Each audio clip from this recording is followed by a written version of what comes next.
မင်္ဂလာပါအထူးရောင်ကိုဖော်ထုတ်ခြင်းအထူးရောင်ရွေးကောက်ပွဲကိုလူငယ်တွေဘယ်လိုစန့်ကျင်ကြမလဲဆိုတဲ့အစီအစဉ်ကနေပြီးတော့မှကြိုးဆိုပါတယ်ဒီအစီအစဉ်ကကျမတို့ podcast session ဖြစ်ပါတယ်ဆိုတော့ podcast အပိုင်း၄ပိုင်းလွှင့်မှာဖြစ်ပါတယ်ဆိုတော့ဒီ podcast တွေဘာမှလွှင့်မလဲဆိုတော့ artist Noban 2ရဲ့ page ကနေပြီးတော့မှလွှင့်မှာဖြစ်ပါတယ်ဆိုတော့ဒီအစီအစဉ်ကကျမတို့လွတ်လပ်လပ်နဲ့ပေါ့ပေါ့ပါဆွေးနွေးကြမယ့်အစီအစဉ်ဖြစ်တယ်ပြီးတော့လူငယ်တွေအတန်ကိုကြားရမယ့်အစီအစဉ်ဖြစ်တယ်ပြီးတော့ဒီအစီအစဉ်ရဲ့နောက်ဆုံးပိုင်းမှာလည်း Noban 2ကနေပြီးတော့မှပြန်ပြီးတော့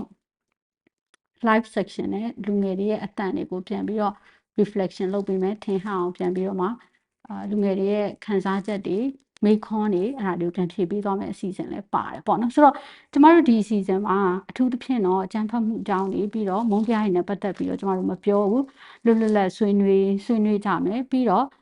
့အတူရောင်ရွေးကောက်ပွဲပေါ့နော်အခု2025ခုနှစ်ဒီဇင်ဘာ28ရက်မှာစလုပ်မယ်အပိုင်း3ပိုင်းခွဲပြီးလုပ်မယ်အတူရောင်ရွေးကောက်ပွဲအကြောင်းကိုကျမတို့ဆွေးနွေးသွားကြမယ်အတူရောင်ရွေးကောက်ပွဲပို့လူတွေဘယ်လိုထင်ကြလဲလူငယ်တွေရဲ့အတန်အဖာလေအတူရောင်ရွေးကောက်ပွဲမှာအထူးသဖြင့်လွတ်လပ်စွာပြောဆိုခွင့်နဲ့ပတ်သက်တဲ့အခြေအနေတွေကဖာလေဒီဟာတွေကိုကျမတို့ထင်ဟပ်ပြီးတော့မှပြောသွားကြမှာဖြစ်တယ်ဆိုတော့ဒီအစီအစဉ်မှာအပိုင်း2ပိုင်းမှာကျမကစီစဉ်တင်ဆက်သူအနေနဲ့လုပ်ပြီးတော့နောက်ထပ်အပိုင်း2ပိုင်းမှာNoban 2ကနေပြီးတော့မှစီစဉ်တင်ဆက်တဲ့သူအနေနဲ့လုပ်မှာဖြစ်တယ်ဆိုတော့ကျမနာမည်ကမေခိတာလို့ခေါ်တယ်ကျမကလွတ်လပ်စွာပြောဆိုခွင့်နဲ့ပတ်သက်ပြီးတော့မှအလုပ်လုပ်တဲ့သူအမျိုးသမီးအရေးတွေနဲ့ပတ်သက်ပြီးတော့မှအလုပ်လုပ်တဲ့သူဖြစ်ပါတယ်ဆိုတော့ဒီ season မှာအဓိကထားပြီးတော့မှပြောမှာကဆိုတော့ Noban 2ဖြစ်တယ် Noban 2ကမတယ်ဆိုတော့ဖြစ်တယ်ပြီးတော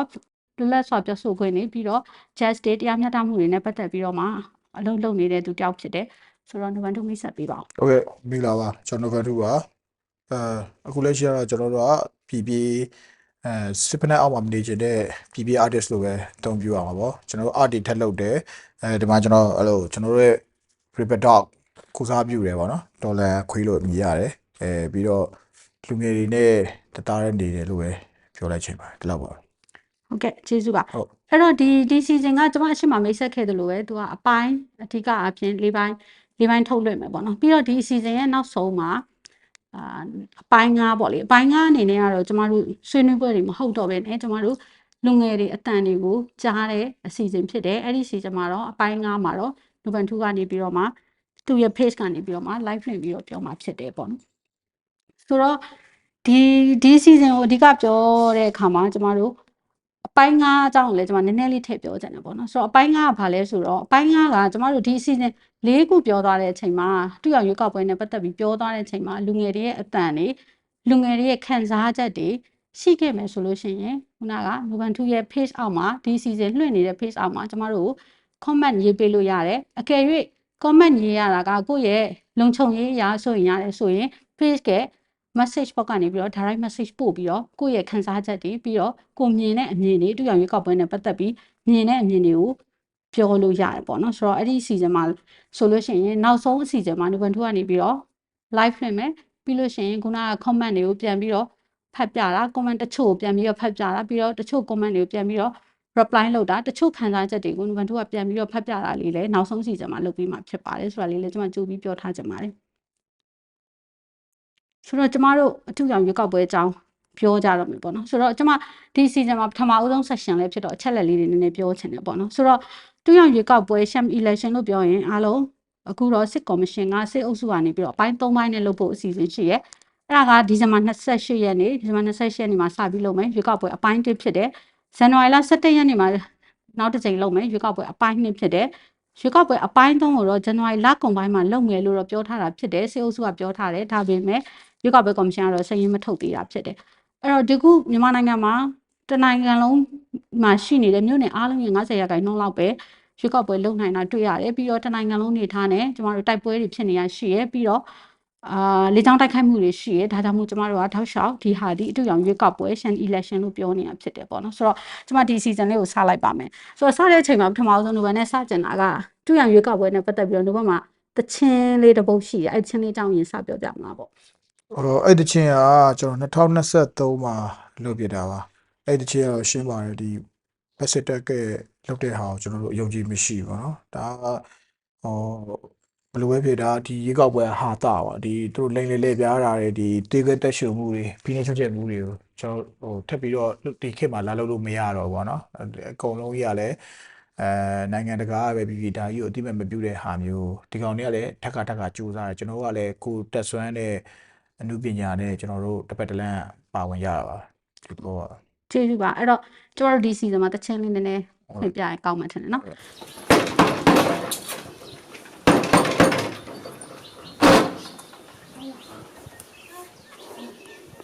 မဲရမီဒါဆိုမဲစင်းထည့်ရမယ်နော်မဲထည့်ရမယ်ခုခေါ်ဟောမယ်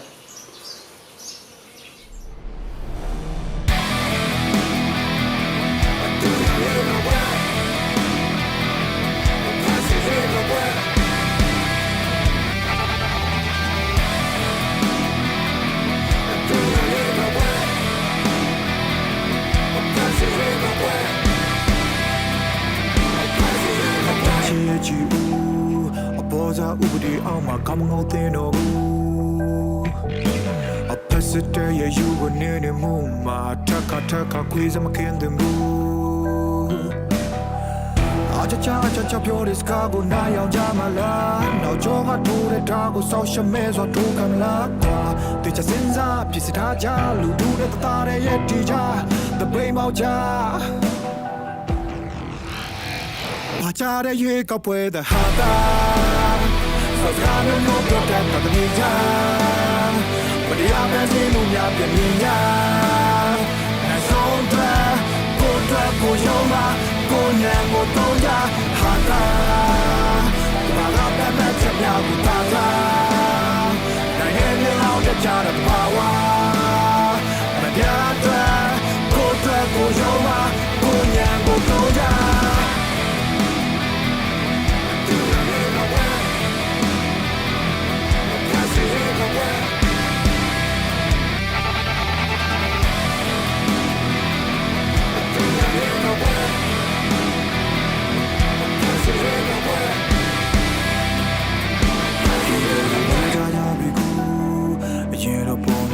ကျင်းတယ်များတော့ဘူးအသွေးဝတ်သရှုမှုတွေပြီးနေချိုးချမှုတွေဆိုတာသုံးစားများတော့ဘူးအာကြပြောတဲ့စကားကိုနားယောင်ကြမလားနောက်ကျောကထိုးတဲ့ဓာတ်ကိုဆောက်ရှမဲဆိုထိုးခံလားပါဒီချစင်စားဖြစ်စီထားကြလူတို့နဲ့တားတဲ့ရဲ့တီကြဘာကြတဲ့ရေကောက်ပွဲတဲ့ဟာတာစကားမျိုးပြောတတ်တဲ့ပဋိဌာMaria Benzino mi abbia mia Na sonda Contra Kojoma Konyango Toya Hata Para Peme Chemia Butata Kaine mi lao de chara de bawa Maria Contra Kojoma Konyango Toya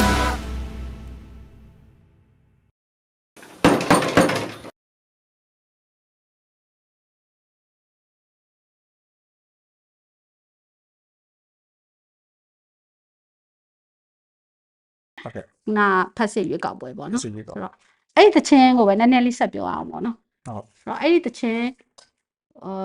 ရေးတဲ့အချိန်မှာဆိုတဲ့အချိန်မှာကိုပေးချင်တဲ့ message ကဘာလဲပြီးတော့ကိုပေးချင်တဲ့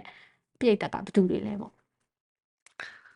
အဓိကလူငယ်ပါပဲဘာလို့လဲလူကြီးတွေကသူကတီးပြီးသားလေထင်တာပြောတော့အဲ့တော့ဟို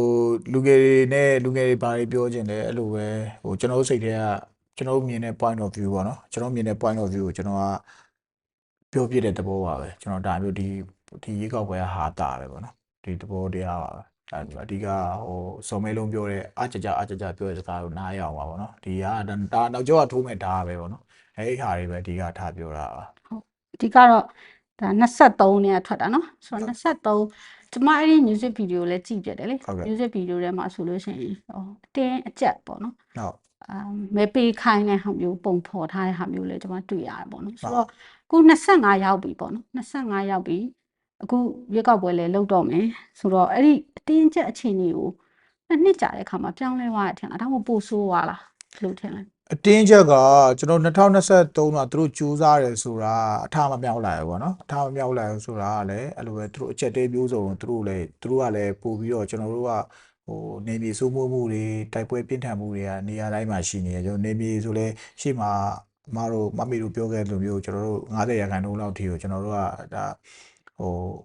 ရှုပ်ထွေးနေတဲ့ကာလပေါ့နော် အခုနောက်ပိုင်းကသူတို့2029ပြီးနောက်ပိုင်းမှာသူတို့နေပြည်အများကြီးလက်လွတ်ဆုံးရှုံးပြီးရတဲ့အချိန်မှာကျွန်တော်ဘက်ကနေပြည်ပြန်ရတဲ့အချိန်မှာသူတို့ဘက်ကလို့စစ်မှုထမ်းဥပဒေနဲ့ပေါ့နော်ဘာလို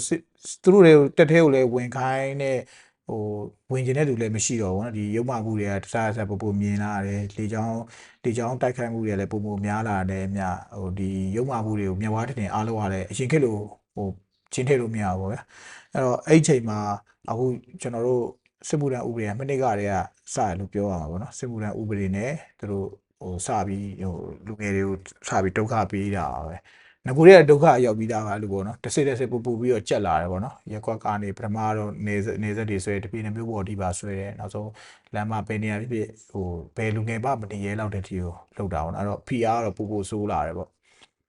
့ဟုတ်အဲ့တော့ကျမတို့ကဒီ season မှာ၄ဘိုင်းခွဲပြီးပြောမှာပေါ့နော်ဆိုတော့ပထမဆုံးကတော့ဘာကြောင့်ရှမ်း election ကိုခေါ်လဲပေါ့ကျမတို့အခုတော့နည်းနည်းတော့ဆွေးနွေးပြီးသွားပြီတချင်းထဲမှာလည်းဒီအကြောင်းကိုပြောကြရပေါ့နော်ဆိုတော့နောက်ထပ်မေးခွန်းလေးတစ်ခုက2025ငါပြောခဲ့တဲ့အခုဒီနေ့က Christmas နေ့ပေါ့နော်ကျမတို့ဒီအတန်သွင်းတဲ့နေ့က Christmas နေ့ဖြစ်တယ်နောက်ထပ်3ရက်မှာရွေးကောက်ပွဲစမယ်ပေါ့နော်ဆိုတော့အဲ့ဒီမှာတည်းကကျမအတွက်ဆိုရင်စပြီးတော့ထူးဆန်းတဲ့ဟာဖြစ်တာပေါ့နော်ဆိုရွေးကောက်ပွဲကအပိုင်း3ပိုင်းခွဲပြီးကျင်းပတယ်ကျမမကြုံခဲ့ဘူးကျမရဲ့တက်တန်းနဲ့ကျမပေးခဲ့တဲ့ရွေးကောက်ပွဲတွေတရက်ထဲပေးကြတယ်တရက်ထဲမှာပဲမဲပေးကြတယ်ဆိုတော့လူကလည်းအဲ့လိုမျိုးပဲကြုံမှုမယ်လို့ကျမထင်တယ်ပေါ့ဆိုတော့အဲ့မှာရွေးကောက်ပွဲအပိုင်း3ပိုင်းခွဲတဲ့ကကျမတို့တော့ထူးဆန်းတယ်ပေါ့နော်အဲ့တော့ဒီရွေးကောက်ပွဲဆက်လုပ်တဲ့အချိန်မှာပထမအဆုံးကိုယ့်ရဲ့ okay ရွေးကောက်ပွဲကိုလုပ်မယ်လို့ပြောလိုက်တဲ့အချိန်မှာကိုယ့်ရဲ့ခံစားချက်reaction ကဘာဖြစ်မလဲပေါ့တိတ်တော့ထူးခြားတော့မရှိပါဘူးဘာလို့ဆိုတော့ကျွန်တော်တို့အဲ့ဓာတွေကလည်းသူတို့ကကျွန်တော်ပြောနေကြထွက်ပေါက်မဟုတ်ထောင်ချောက်ဆိုတဲ့ဟာမျိုးဒါသူတို့ကတော့ဒီကနေအပြင်းထန်သွေးယူတွေတန်းထွက်ပြေးဖို့လုပ်နေတဲ့ကိစ္စတခုလိုပဲမြင်တယ်စကြတော့လေသူတို့ဘက်ကတော့သူတို့လှုပ်ရှားရှိရလုပ်နေမှာပေါ့နော်ကျွန်တော်တို့ဘက်ကရောဒီအတွက်ကိုဘယ်လိုပြင်ကြမလဲဒီအတွက်ပဲကျွန်တော်တို့တွေပုံစံမျိုးစုံနဲ့ကိုဒေတာဆန်းလိုပဲဖြစ်ဖြစ်သူတို့နန်းလင်းလိုပဲဖြစ်ဖြစ်ကိုနန်းလင်းလိုပဲဖြစ်ဖြစ်အခုမန်းလေးပြိုတဲ့အထိပါဒါမှာဝေတာတို့ကျွန်တော်တို့ပုံစံမျိုးစုံနဲ့ဒီပေါ်မှာ online platform တွေရောမြေပြင်တပိတ်ရအောင်မျိုးစုံလုပ်တယ်ပေါ့နော်အဲ့တော့စချင်းတိလိုက်ရတဲ့အချိန်မှာလည်းဒါနောက်တစ်ချိန်သူတို့ထပ်ပြီးတော့အဆင်ပြေမလားပါဆိုတော့ဒါနိုင်ငံတကာတွန်းအားတွေပါညာဆိုပေမဲ့လည်းအဲ့ဒါလည်းထားမမြောက်ပြောရဖို့အတွက်အာဆီယံကလည်းအတိမပြုတ်တဲ့ပုံစံမျိုးတော့သူတို့ပြရတယ်ပေါ့နော်ဒီလောက်ဒါတလုံးမှာပဲမြောက်ဦးပုံကျဲတာမျိုးကလည်းတောက်လျှောက်ရှိနေတော့လေအချိန်တွေကသူတို့ကြားတယ်ဒါကိုသူတို့မဖြစ်အောင်တော့လုပ်မယ်၃ပိုင်းဆိုတာလည်းသူတို့မှာဘယ်လိုအကွက်တွေရှိတယ်တော့မသိဘူးဘာလို့ဆိုတော့သူတို့ဘက်ကမင်းအောင်လိုင်ပဲတမနာလောက်ခိုင်းမဲ့ကိစ္စမျိုးရှိမလားပေါ့နော်ဒါကတော့ကျွန်တော်တို့ပူတီးတဲ့သူတွေကပဲပြောပဲဖြစ်မှာပေါ့နော်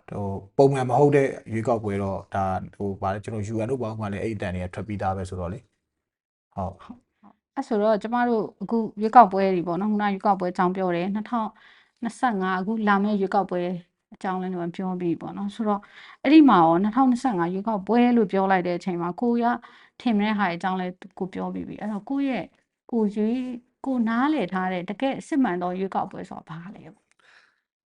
့စစ်မှန်တယ်ဆိုတော့အတူရောင်မဟုတ်တော့ဘောနော်ကျွန်တော်ဒါ sham election လို့ခေါင်းစဉ်တက်သေးဟိုဒါကျွန်တော်တို့တည်ပြီးသားကိစ္စတွေဒီရအကုန်လုံးကနံပါတ်1ဒီဒီမိုကရေစီပါညာဆိုတော့လွတ်လပ်တယ်တရားမျှတတဲ့ရွေးကောက်ပွဲကိုသူကဒီမိုကရေစီကအဲ့ဒါပဲကိုကြိုက်တဲ့သူကိုမဲပေးခွင့်ရမယ်လွတ်လပ်စွာရွေးချယ်ခွင့်ရှိတယ်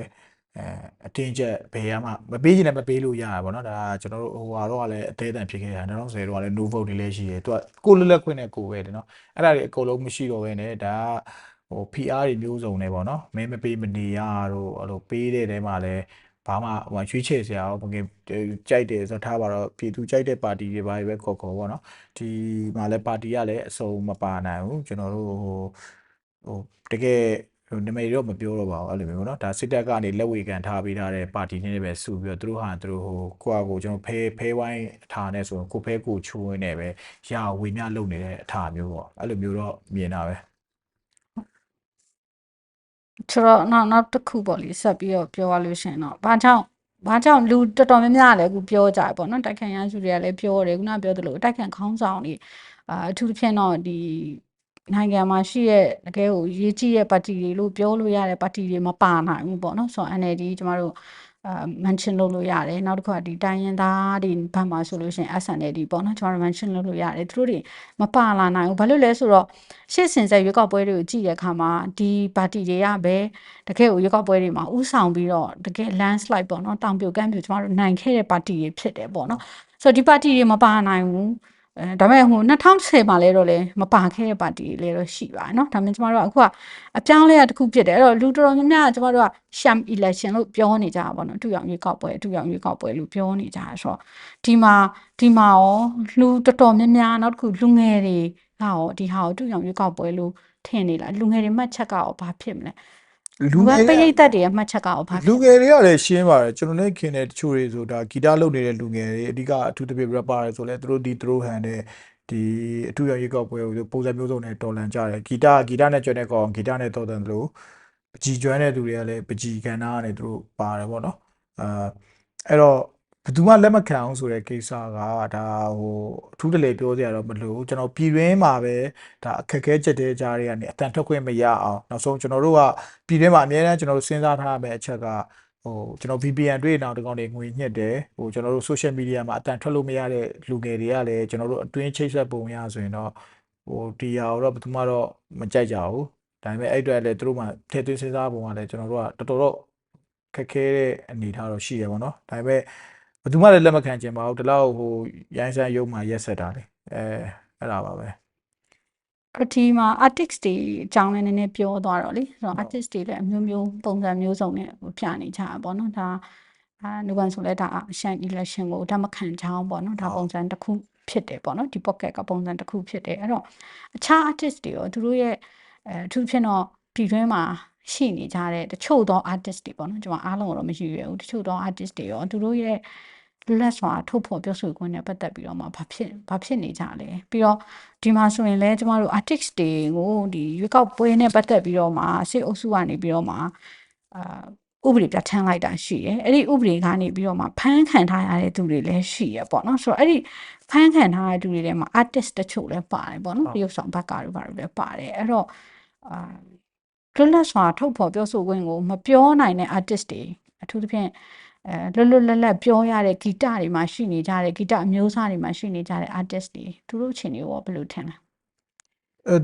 သူတို့အခြေအနေလေဟိုဒါကတော့သူတို့ကြုံတွေ့ရတဲ့ဟာရှင်းပါတယ်ဒီကြက်ချန်တွေကကြက်လို့ပဲသူအုပ်ဆောင်တွေကကြက်လို့ပဲပေါ့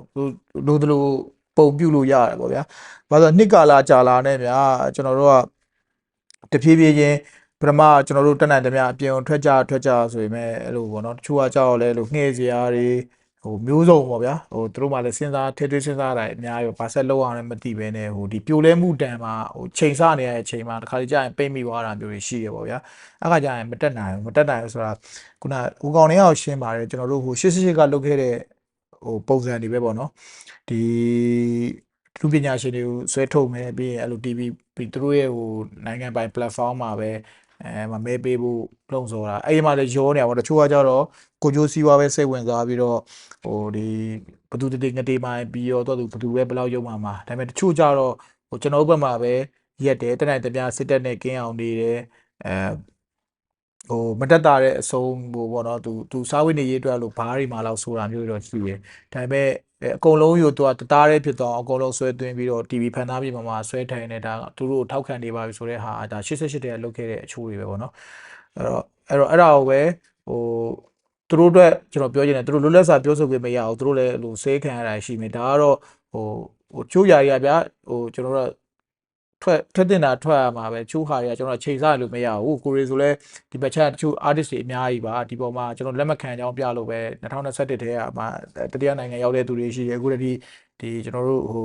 တခြားဒီဂျားနယ်မြေပဲခေါ်ပေါ့နော်ဒုတိယနိုင်ငံအဖြစ်ထိုင်းလိုနေရာမျိုးတွေကျွန်တော်တို့ဟိုအိန္ဒိယဘက်ချမ်းမှာမျိုးစုံတွေပေါ့နော်ဒီပေါ်မှာဆက်လက်တွန်းလှန်နေတဲ့ artist တွေတော့ရှိတာပါဗျာဒါပေမဲ့အနာတော့ခံရတော့เนาะအသာဆန်တာတော့ဘယ်တော့မှတော့မသိဘူးကျွန်တော်တို့ကတော့ဟိုဒီခစ်စနစ်ကပေးတဲ့ဟာကိုကျွန်တော်တို့ရတယ်လို့ဝန်ထမ်းတယ်ပေါ့နော်သူတို့လည်းဖြစ်စေချင်တယ်ဆိုပေမဲ့ဟိုသူတို့လည်းကျွန်တော်နားလည်ပေးရဆိုပေမဲ့တခါလေကြာရင်လည်းဟိုရှင်းရခက်တဲ့ကိစ္စတွေတော့ရှိတာပေါ့နော်အဲ့လိုတော့ကျွန်တော်မြင်တယ်ဆိုတော့နောက်တစ်ခုကတော့ဒီရွေးကောက်ပွဲကကျွန်မခုနကပြောတဲ့အထက်မှာတော့နည်းနည်းလေးတော့ကျွန်မကြံခဲ့တယ်ဒါပေမဲ့ဒီရွေးကောက်ပွဲအတွက်စနစ်2မျိုးနဲ့လုပ်မှာပေါ့နော် စနစ်2မျိုးနဲ့လောက်မှာဆိုတာကျမတို့တောက်လျှောက်ကျမတို့နားလေခဲ့တယ်မဲအများဆုံးရတဲ့လူကအနိုင်ယူတဲ့စနစ်ကျမတို့ FPTP လို့ခေါ်တာပေါ့နော်ဆိုတော့အဲ့ဒီစနစ်နောက်တစ်ခုကအချိုးကျကိုစားပြုစနစ် PR လို့ခေါ်တာပေါ့နော် PR လို့ခေါ်တယ်အဲ့ဒီစနစ်2ခုကိုကျမတို့က miss လုပ်တာပေါ့လေဆိုတော့တချို့နိုင်ငံတွေမှာလည်းလုပ်ကြပါတယ်ဒီတာရင်းမှာရှိတဲ့နိုင်ငံတချို့မှာလည်းလုပ်ကြရပေါ့နော်ဒီလိုmiss လုပ်တဲ့ပုံစံမျိုးကတော့ရှိကြတယ်ဆိုတော့ရွေးကောက်ပွဲရဲ့ခုနပုံစံကလည်းလို့ရှုပ်ထွေးဖြစ်နေတာပေါ့နော်ဆိုတော့ခုနမဲများဆုံးအနိုင်ယူမဲ့စနစ် FPTP ရောကိုစားပြုစနစ် PR ရောနှစ်ခုစလုံးကိုတုံးထားတာဖြစ်တယ်ပေါ့နော်အဲ့ပေါ်မှာရောကိုနဲ့ဆက်တဲ့လူငယ်တွေ artists တွေရှိကနေကြားဘူးလားရှင်းကြလားဘယ်လိုထင်လဲပြည်သူကရှင်းနေလားအဲ့ဒီကိစ္စအောင်မဲပေးဖို့တောင်ကျွန်မရှင်းလင်းဖြစ်ရလားပေါ့နော်အဲ့ဒီဟာကိုလည်းသွားတွေးမိတာပေါ့လေ သူတို့ကရှင်းကြရတော့မလို့ကျွန်တော်တို့ဟိုနာဂစ်တုံးကလည်းအတင်းကျပ်ကျွန်တော်တို့ဟိုလူသေးတော်မှမဲပေးအောင်သူတို့ကလှုပ်ထားဆိုတော့သူတို့ကဘယ်သူမှလက်မခံဘူးဆိုတာဟိုသူတို့ကိုယ်လည်းသိပြီးသားဒီပေါ်မှာကျွန်တော်တို့ထွက်ပေါက်နေတဲ့သူတို့ကစနစ်တွေဘယ်လောက်ပဲလှုပ်လို့ဟိုသူတို့ကတော့သူတို့နီသူတို့ဟန်နေတော့သူတို့ရတယ်လို့တော့ရှောက်လုပ်နေဦးမှာပဲအဓိကဒီပွဲဝင်မြန်ပြီးသူတို့ဟိုဘယ်လိုပဲ legitimacy ပေါ့ဗျာဒီဟာရဖို့အတွက်ကိုပဲသူ legit ဖြစ်ဖို့အတွက်ကိုပဲသူတို့ထပ်ပြီးတော့ဟိုဆွဆက်လုပ်တယ်လို့ပဲပြင်ရတယ်ဘယ်လောက်ဒါတက်ခက်တဲ့စနစ်တွေသူတို့ထပ်ထုတ်ရင်လည်းထုတ်ဦးမှာပဲကျွန်တော်တို့ဆိုလဲဒါဘွားမှာလို့၃ချိန်ပတ်1ပတ်2ပတ်3 episode လို့ပါလို့ဟာတွေကကျွန်တော်လည်းဘယ်နိုင်ငံမှာမှလည်းမရှိသေးဘူးလေအဲ့လို software လုပ်ရင်ဒီနိုင်ငံလို့ကိုစားပြုနေတဲ့ flow တွေကဒီကောင်တွေပဲလုပ်နေတာပဲပေါ့အဲ့တော့အရာလုံးပထမဆုံးဘယ်လိုပြောမလဲပထမဆုံးဖြစ်ချင်ကြတာတွေပဲပေါ့အခုဆိုရင်ဟိုဒါဒီ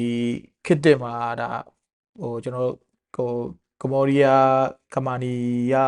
ဟာမျိုးလောက်ကိုဒါမင်းအောင်လိုင်းဆိုရင်အဲ့လိုတော့တမုတ်လို့ရနေပြီဒီ2021ရဲ့စပြီးတော့ကျွန်တော်အကျမ်းမှာရဲ့ဗါလေအယုံမှာအကျမ်းကျုပ်ဆိုတဲ့စစ်ကောင်းဆောင်ဆိုနေတော့ဒီကောင်တွေဆိုနံပါတ်1တွေပဲယူထားတယ်အခုရေကောက်ပွဲဆိုတဲ့ဒါ software ရေကောက်ပွဲနံပါတ်1ပေါ့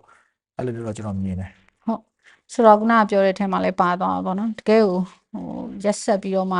လူတွေအများကြီးတက်တယ်အခုလည်းနေ့စဉ်နဲ့အများကျွန်တော်တို့လေချောင်းပုံကျဲနေတဲ့ကိစ္စတွေနော်ပြီးတော့လက်နက်ကြီးနဲ့ပြစ်တဲ့ကိစ္စတွေဆိုပြီးခဲ့တဲ့ရက်ပိုင်းပြီးခဲ့တဲ့ပတ်ဒီမှာပဲဖြစ်သွားတဲ့ဟိုရခိုင်ပြည်နယ်ကရက်သားတွေကိုတိုက်ခိုက်တဲ့ကိစ္စတွေပေါ့နော်ဆိုတော့ဒီလိုအခြေအနေမျိုးမှာသူကရွေးကောက်ပွဲကိုလုပ်ဖို့စ조사နေတာပေါ့နော်ရွေးကောက်ပွဲကိုလုပ်ဖို့စ조사နေတယ်ဆိုတော့အဲ့ဒီလေချောင်းတိုက်ခိုက်တဲ့ကိစ္စတွေရက်သားတွေကိုအထူးသဖြင့် civilians တွေကို target ထားပြီးတိုက်ခိုက်နေတဲ့ကိစ္စတွေကိုရောဘာပြောကြင်လဲပေါ့နော်ဘယ်လိုထင်လဲပေါ့ကျွန်တော်ပြောကြစကလုံးတော့မရှိဘူးလို့ပြောအောင်ဒါကကျွန်တော်လူဟိုဘယ်လိုပြောမလဲဒါကြီးကရုံးမှာရိုင်းဆိုင်တာအခုမှမဟုတ်ကျွန်တော်ရှေ့ကအနံ့ပါကိစ္စတွေကျွန်တော်တို့ဟိုအညာဘက်မှာဖြစ်တဲ့ဟာတွေကိုရန်လေးလေချောင်းတိုက်ခိုက်မှုရဲ့တန်ဒါကျွန်တော်တို့ဆိုရင်ဟိုနေရာနဲ့ဝေးသေးတယ်ဟိုကျွန်တော်လေးတန်းလာတာဖြစ်အဲ့လိုတိုက်ပွဲကြားထဲမှာအဲ့လိုဒီပေါ်တော့ရက်ပဲပြစ်မှတ်ထားတဲ့ဟိုဟာထဲမှာဆိုတော့ကျွန်တော်တိနေကြားနေရတာရှိတော့အဲ့လိုကျေးခံလူတွေရဲ့ဟိုဝေဒနာတွေကမျက်ကိုယ်တွေတွေ့ထားတော့အဲ့ရကြားတိုင်းကျွန်တော်တို့ကဟိုကျွန်တော်တို့က reflect အကြီးပြန်ဖြစ်တာပါဗျာအဲ့လိုသတင်းမီဒီယာမှာမြင်ရတဲ့ဆိုင်အဲ့ဒါကျွန်တော်တို့ဖြစ်ခဲ့တဲ့ဟာနဲ့ဟိုအဲ့နေရာတွေကိုပြန်ရောက်သွားလို့ flashback ပြန်ရောက်သွားတယ်အဲ့တော့ဘာပြောချင်လဲဆိုတော့ဒါဟိုဟောနော် like ဟိုရှုံးချရတော့မရှုံးချဘူးလေဘာမှမဟုတ်ဒီအတွက်ကိုတော့ဟိုကိုစိုက်ပြောတာမျိုးကိုပြန်ရိတ်သိမ်းဖို့ပဲစောင့်ကြလို့ပဲကျွန်တော်တို့ပြောရမှာကျွန်တော်လည်းအဲ့လိုလုပ်လာလေကျွန်တော်တို့ကဟိုနာကြီးမှုတွေကတော့ကျွန်တော်တို့အဆုံးစားပဲပေါ့နော်တောက်လျှောက်တက်တယ်ဟိုဒါကပဲကျွန်တော်တို့ဟိုမြန်မာပြည်သူလူထုရဲ့ resilient တွေဒီလိုဟိုလက်ပလာနဲ့စားခဲ့တာနေမှာဒီလောက်ဟာယူဟိုကျွန်တော်တို့ရအောင်ပြန်လုံနိုင်တယ်ဆိုတာဒီခွန်အားတွေပဲဒီလိုဟာမျိုးတွေကျွန်တော်တို့အဆုံးသတ်ဖို့အတွက်ဒီကောင်တွေမရှိမှရမယ်ဆိုတဲ့ဟာနဲ့ပဲကျွန်တော်ဆက်သွားနေတာပေါ့ဟုတ်ကျေးဇူးပါကျမဒီလောက်နဲ့ပဲပထမပိုင်းကိုခဏလေးရက်ချင်တယ်ပေါ့နော်ဆိုတော့ဒီပထမပိုင်းမှာကျမတို့အဓိကပြောသွားတာဘာကြောင့်ရှန် election လဲပေါ့အတူအောင်ရွေးကောက်ပွဲလဲပေါ့နော်ဆိုတော့လူတွေဘယ်လိုဖြစ်နေလဲလူတွေဘာတွေခံစားနေရလဲโอเคအဲ့တော့ဒီကကြီးနေတဲ့ကျွန်တော်ဟိုလူကြီးလူငယ်တွေပေါ့အဓိကကတော့လူကြီးတွေတော့တိတ်မပြောတော့လူကြီးတွေကလူကြီးဝိုင်းမှာသွားဆွေးနွေးလူငယ်တွေကတော့ဟိုလိုဟိုဘာတွေထင်လဲဒီအတူရောက်ရွေးကောက်ပွဲနဲ့ပတ်သက်လို့ဟိုဘယ်လိုတွေခံစားနေရတယ်ဒီပုံမှာဘာတွေပြောချင်လဲဆိုတာဟိုကျွန်တော်ဟိုအကောင့်ကိုပြောလို့မရဘူးအကောင့်တူနဲ့ဟိုဘာပဲဖြစ်နေခင်ဗျားတို့ရဲ့ဝေဖန်ချက်တွေခင်ဗျားတို့ရဲ့ဆွေးနွေးချက်တွေကိုကျွန်တော်ဒီဗီဒီယိုအောက်မှာပဲဖြစ်တော့ message တွေပေးလို့ရတယ်ဒါမှမဟုတ် comment မပေးတော့မှကျွန်တော်ဟိုကျွန်တော်ရဲ့ messenger ကနေလာရောက်ပူးပေါင်းပါဝင်လို့ရတယ်အဲ့ဒီတန်တွေကိုကျွန်တော် live ထဲကြရင်ပြန်ပြီးတော့ပြန်ထုတ်လုပ်ပေးမယ်ပေါ့နော်ဒါပထမပိုင်းဒီလောက်ပါပဲဟုတ်ကဲ့ကျေးဇူးပါ